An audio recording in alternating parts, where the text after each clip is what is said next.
Hi guys, what's up? Magandang gabi. Ako nga pala si Ilan, isang OFW dito sa May Jeddah. So we are very close na naman po para sa sahuran ng Setyembre. Siguro yung iba dyan nag-iisip kung ano yung best option or best wallet na pwede natin gamitin sa pagpapadala ng remittance para sa mga loved ones natin sa Pilipinas. This video po will gonna show you po kung ano yung best wallet na pwede natin gamitin sa pagpapadala ng pera sa Pilipinas, kung saan magbibigay sa inyo ng hint na pwede nating gamitin. So there are 8 wallets po na makikita nyo dyan sa taas na pwede nyo i-consider sa pagpapadala nyo ng pera. So please take note guys, disclaimer lang po.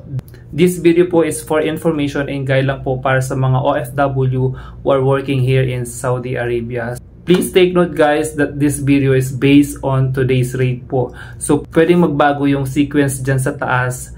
Depende po yan sa rate at ng fees ng bangko. So ayan guys, makikita nyo dyan sa sunod-sunod yung best wallet. Nilagyan ko po ng number 1 hanggang 8 kung saan magbibigay sa inyo ng hint. Before we proceed guys, again, I'm asking your kind support to please don't forget to follow and pakishare na din po. So see you guys and God bless you po.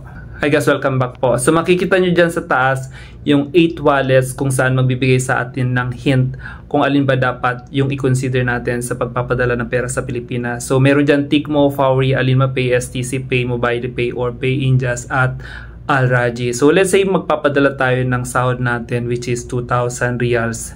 So dyan sa mga bangko na yan makikita nyo yung fees nila bawat bangko kung saan magbibigay sa inyo ng malaking charges yung STC Pay, yung 17.25 and then Al Rajhi is 17.25. So dyan sa Tikmo naman, please, kapag nagpadala kayo ng more than 1,000 is free po yung remittance fee. And if in case nagpadala naman kayo ng 1,500, may cashback po siya. So ayun guys, base dyan sa taas, yan lang po yung magiging available balances kapag binawas na yung fees po. So gagamitin po natin yung today's rate. So makikita natin dyan sa taas, yung Alinma Pay ang may mataas na rate, kaso nga lang mataas yung fees niya.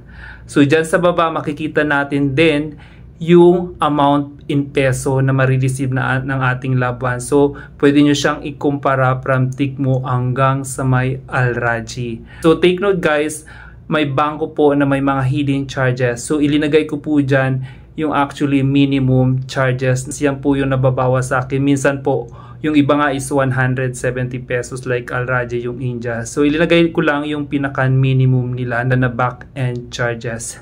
Ayan guys, makikita nyo dyan sa taas, in sequence po siya, 1, 2, 3 hanggang 8. Nangunguna po dyan yung Tikmo, pangalawa ang Fawry, pangatlo ang Alinma Pay, STC Pay, panglima ang Mobile at panghuli ang Al Rajhi. So ayun guys, 28,000 na lang yung Al Rajhi at 29,000 yung Tikmo kapag kayo gumamit ng Tikmo 29,360. So ayun guys, so makikita nyo dyan, base po yan sa ngayong rate po.